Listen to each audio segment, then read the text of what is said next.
Well, this hospital is located in central Gaza City, between central Gaza City and northern Gaza City in Tel El Hawa neighborhood, and it's one of Gaza's main hospital, biggest hospital, and it's one of few hospitals that are still operating in Gaza. And this is not the first warning for this hospital. The Israeli military basically called this hospital several times during the past 2 weeks, asking them and warning them to evacuate the hospital. However, it is close to impossible because basically we're talking about more than 12,000 people that are taking shelter inside the Al-Quds Hospital. Those people fled their homes from northern Gaza and came to the hospital thinking that it will be a shelter for them and a safe place.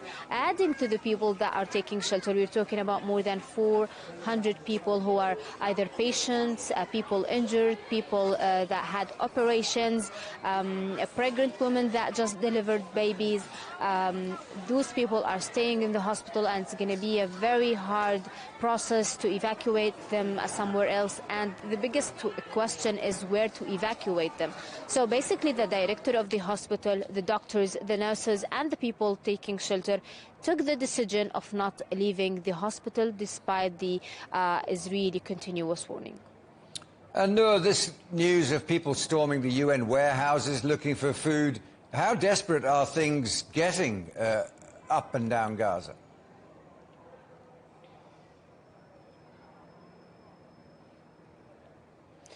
Well, first of all, this proves that the aid that is entering Gaza is not enough to meet the need of the people, because it is a continuous war. More people are getting injured, arriving to the hospital. More people are getting killed. More people are fleeing their homes.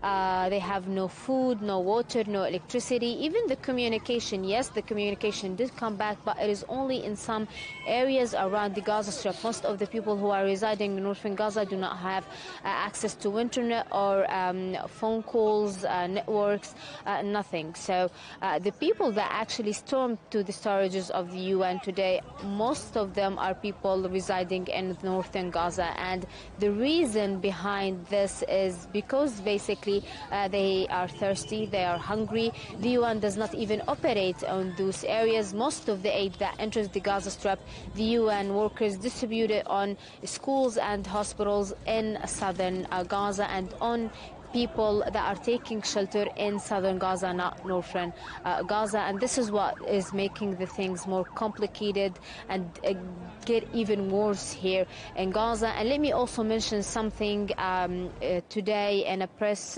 conference for the Palestinian Health Ministry. They actually warned about a pandemic spreading here in Gaza.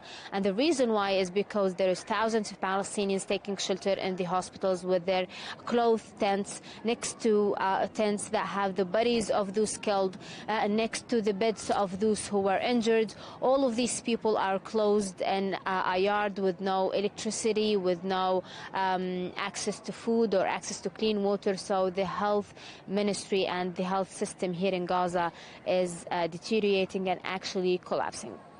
Noor, thanks very much indeed, Noor Harazeen, there in Gaza for us.